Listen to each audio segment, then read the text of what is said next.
Hey guys, welcome to my channel. आज का हमारा टॉपिक टाइम मैनेजमेंट है। समय प्रबंधन।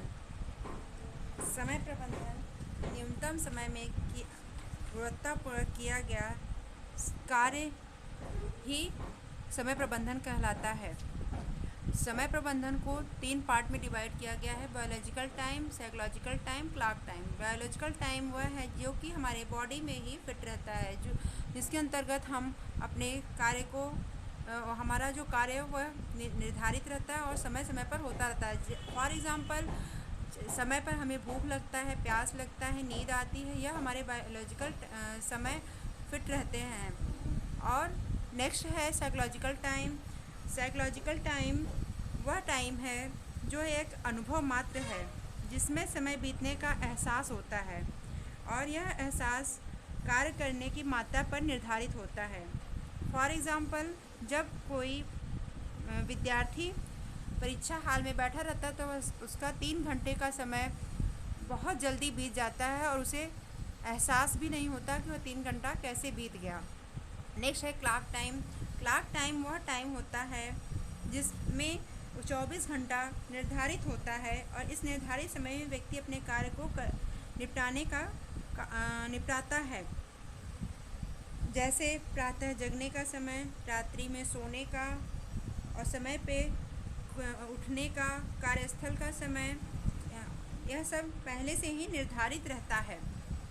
नेक्स्ट है हमारा समय व्यवस्थापन के निर्णायक तत्व, element of time management.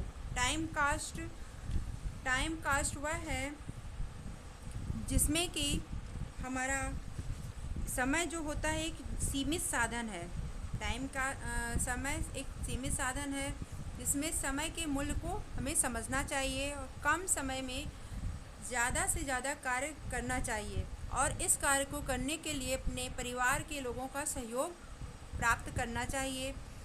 For example, भोजन की तैयारी, साफ सफाई, वस्त्रों की देखभाल, क्रय विक्रय, जैसे भी यह जो कार्य होते हैं, इसमें सभी कार्यों को संपन्न करने के लिए प्रत्येक परिवार के सदस्यों का सहयोग लेना चाहिए।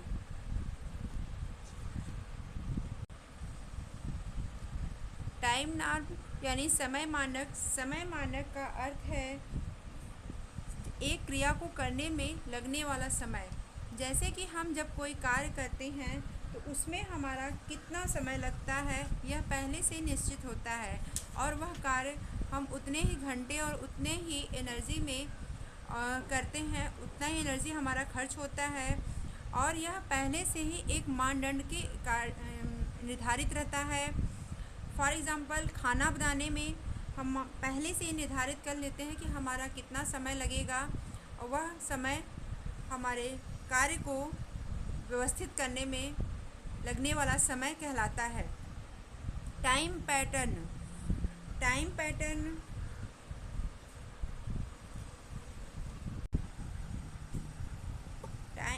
टाइम पैटर्न अर्थात होता है जिसमें कार्यों को एक क्रम देना। जैसे हम जब भी कोई कार्य करते हैं, वह कार्य यदि क्रम के अंतर्गत होता है तो वह हमें थकान नहीं महसूस कराता है और हम क्रम वाइज वह कार्य निरंतर करते रहते हैं और हमारा सभी कार्य संपन्न हो जाता है। नेक्स्ट है पिक लोड। पिक लोड एक निश्चित समय में अधिक कार्य करना होता है। इसके अंतर्गत वह एक ऐसा समय होता है जिसको कि हम शिखर समय भी कहते हैं। इसमें गृहिणी एक समय में कई कार्य कर लेती है। जैसे कि इसमें सभी का जो शिखर समय होता है वह अलग अलग होता है। जैसे कि जो महिलाएं बाहर जाती हैं उनका शिखर समय कुछ और होता है, जो घर में रहती हैं उनका समय रात्रि का हो सकता है, शाम का हो सकता है। इस तरह से उनका समय निर्धारित होता है। नेक्स्ट है वर्क कर्व। वर्क कर्व वह है जिसके अंतर्गत परिवार में प्रतिदिन किए जाने वाले कार्य भार का वितरण होता है। जैसे कि हम जब कोई कार्य करते हैं तो हमारा जो कार्य होता है वह सुबह में जो होता है वह सबसे अधिक होता है। दोपहर के समय आराम का समय होता है, शाम में थोड़ा कम कार्य होता है और रात्रि में यह क्रम घटते हुए रहता है। यह कर्व जो है पहले से डिसाइड होता है कि कौन सा कार्य कब करना है। पीक लोड के बाद ही वर्क कर्व को डिसाइड करते हैं कि हम कौन सा कार्य किस समय करें, कि हमें सुबह में यह कार्य करना है कि किस समय करना है, यह पहले से निर्धारित होता है। थोड़ा कम कार्य जो होता है वह दोपहर के समय करना चाहिए, हल्का कार्य हमेशा शाम को करना चाहिए। और नेक्स्ट है हमारा family life cycle. Family life cycle जो होता है वह भी हमारे समय को निर्धारित करता है।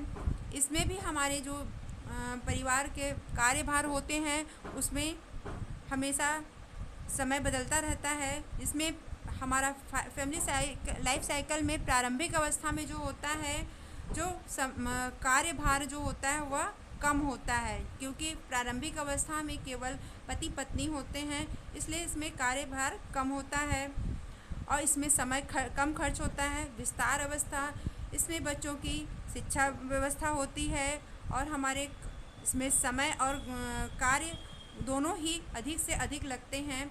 नेक्स्ट होता है संकुचित, जिसमें संकुचित अवस्था में जो होता है, जब बच्चे बड़े हो जाते हैं, अपनी जिम्मेदारियों को संभालने लगते हैं, तो हमारा जो कार्य होता है वह भी कम हो जाता है और समय भी उसमें कम खर्च होते हैं।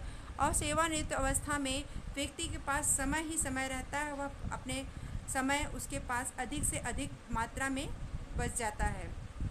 रेस्ट